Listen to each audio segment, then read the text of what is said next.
So hey guys, welcome sa aking channel, your boy JRP.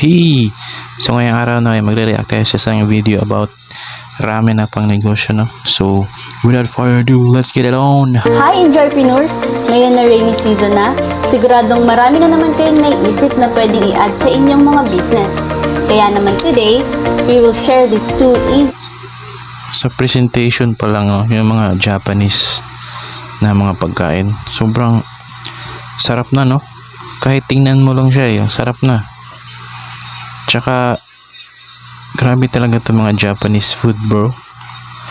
Papatok talaga sa ating mga Pinoy, no? Kasi masarap at maganda siya tingnan, no?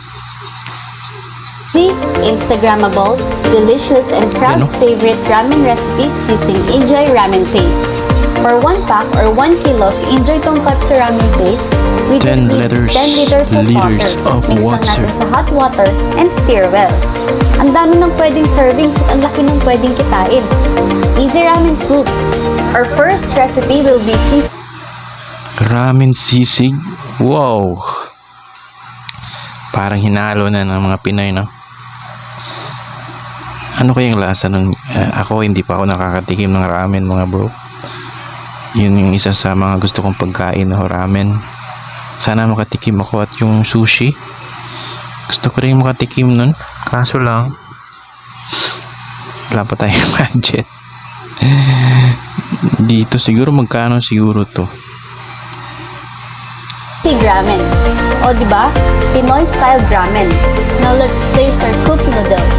We are using Angel's Hair noodles. So prepare muna natin ang mga toppings natin before natin ilagay yung ating Enjoy Ramen Soup. We have shiitake mushroom, Shiitake, carrots, aji tamago or boiled egg, aji tamago,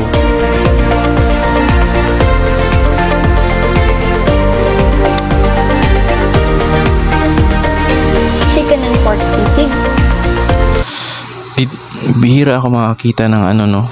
Pero dito sa aming lugar parang may nakita akong store dito na dalawa, pero parang mamahalin,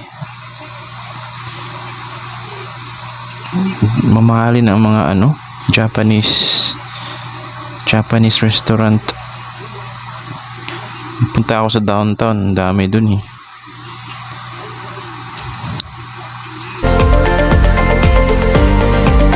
Spring onions, chili. Sana sasabihin niya kung magkano ang puhunan niya, no?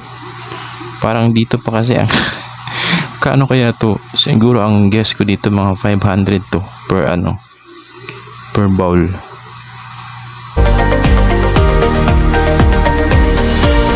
Your choice pa rin kung ano-anong toppings ang gusto niyong ilagay sa sisig ramen niyo. Important na gawin yung maganda ang itsura para talagang nakakatakam kapag dineliver or sinerve mo ito sa inyong mga customers. Kung beef pares kaya o ramen, ano kaya ang mas masarap, no? Beef pares versus ramen. Tsaka itong broth ng ramen, paano kaya ito ginagawa, no? And that's it! Super easy recipe na pwedeng pang business. Now let's proceed sa ating second recipe, which is chicken inasal ramen. Talagang super sarap nito. Inaano talaga nila, no? Hinahaluan nila ng Pinoy, no? Okay rin to. Okay tong concept na to. Parang ano na to, mga bro. Makakaano talaga tayo dito. Makaka-relate. Kaya i-prepare na natin.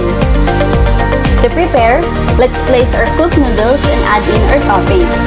We are using Angel's Hair noodles. We just need bok choy, wood ear mushroom, ano yan? aji tamago, Itlog, enoki mushroom,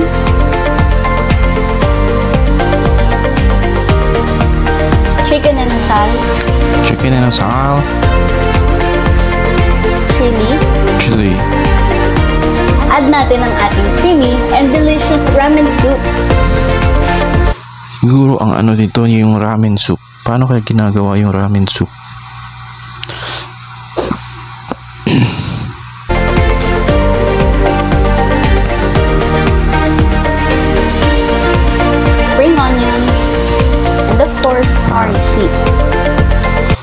Parang mamahalin talaga, no? Sobrang mamahalin na ito, bro. Tingnan mo pa lang, parang pang 500 pataas na eh. And that's it! Affordable and yet quality ang lasa ng inyong ramen business with Enjoy. Para naman sa costing, Ayun. ito lang siya. Pwede niyo siyang ibenta ng 90 to 99 pesos. What? Ramen paste. Super serving 63 pesos. Sa unit. Kung maramihan ka bumili ng mga ano. So, kung 90 plus mo to binibenta, kikita ka ng mga 30 Sulit na sulit ito pesos. dahil pag natikman nyo to, talagang pang restaurant level. Makikilala kayo sa quality ng inyong ramen recipes. Note that depende pa rin ang pricing sa bibilhan nyo ng ingredients. Mas makakamura kayo kapag kayo mismo ang magluluto ng inyong mga toppings. Problema dito, itong pag ano ng ramen broth. Paano hindi niya tinuro dito? Paano nulutuin yan? Siguro secret ingredients niya yan, no? So hindi niya dapat sabihin. Sana may tutorial din yan, no? Paano magluto ng mga ramen broth. Yan siguro ang kanyang secret ingredients. Kaya hindi pwedeng sabihin. So wag na magpahuli, bili na ng Enjoy Ramen Paste and subscribe to our YouTube channel at Enjoy Philippines Official. So yun lang guys, no? Subscribe kayo sa channel na ito. I-link ko sa description. Medyo ano, no? Medyo hindi natin alam kung paano lutuin yung broth, no? Although pinakita niya ang mga pricing. So per bowl pala nito ay 63 plus. So benta mo siya ng mga 90 plus. So mga 30 pesos pala per bowl ang kita mo, no? Wow. Okay rin to. So yun lang guys, no? If you like this video, please like and subscribe. So next video ulit.